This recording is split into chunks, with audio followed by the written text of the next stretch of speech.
Gautam sir, आपका नजरिया metal stocks पर भी लेना चाहूंगी। चाइना ने कई सारे पॉजिटिव अनाउंसमेंट्स किए हैं स्टिमुलस मेजर्स को लेकर 2025 में, लेकिन स्टॉक स्पेसिफिक मेटल सेक्टर पर आपकी क्या राय होगी और कोई इंडिविजुअल स्टॉक्स जहां पर फ्रेश पोजीशंस लिए जा सकते हैं? देखिए, प्राइस एक्शन देखते हैं तो कोई कॉन्फिडेंस आता नहीं है, क्योंकि प्राइस एक्शन काफी वीक रहा है पिछले 3 से 6 महीनों में।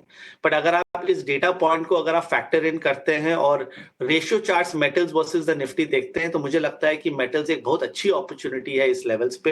अगेन, स्क्रीन आप देखेंगे, चार्ट्स आप देखेंगे तो वो समझ में नहीं आएगा, बट अगर आप कॉमन सेंस के हिसाब से जाएं तो इस लेवल्स पे 84-8500 का लेवल जो है मेटल्स इंडेक्स में, मेरे हिसाब से खोने के लिए 3 से 4% है और आने के लिए 20 से 25% है।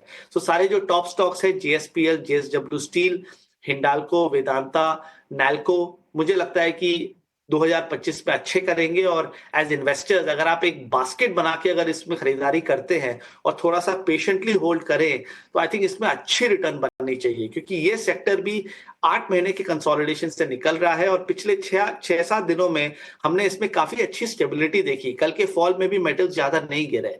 सो मेटल्स और रियल एस्टेट मेरे हिसाब से इस साल के दो डार्क हॉर्स सेक्टर्स है जिसमें आप अच्छी अल्फा बना सकते हैं। गौतम भाई, ये जो डिफेंस और रेलवे वाले शेयर्स भी हैं, क्या इन पे आपका कोई टेक है? ये बैलेंस शीट से तो स्ट्रॉन्ग है, इसमें कोई दिक्कत नहीं है, लेकिन मार्केट में खबर ये है कि इन्होंने उतना रिटर्न जो 5 साल में देना चाहिए था 2 साल में ही दे दिया, 1 साल में ही दे दिया, इसलिए शायद थोड़े साइडवेज है। ऐसा कुछ है क्या?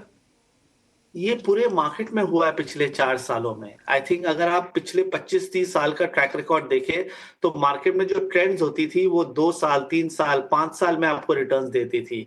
अभी पिछले 4 सालों में क्या हुआ है कि जो 4 साल का ट्रेंड था वो 1 साल में प्ले आउट हुआ। मेटल्स में ऐसा ही हुआ, ऑटो में ऐसा हुआ, रियल एस्टेट में ऐसा हुआ, फार्मा में ऐसा हुआ, और डिफेंस और रेलवे में भी ऐसा ही कुछ हुआ है कि returns were exponential. So I think एक नॉर्मल सी correction, nice long 6 month 8 month correction जरूरत था। Railway I am not a big fan. मुझे अभी भी समझ में नहीं आता है कि यहाँ पर आप बड़ी कमिटमेंट कर सकते हैं कि नहीं।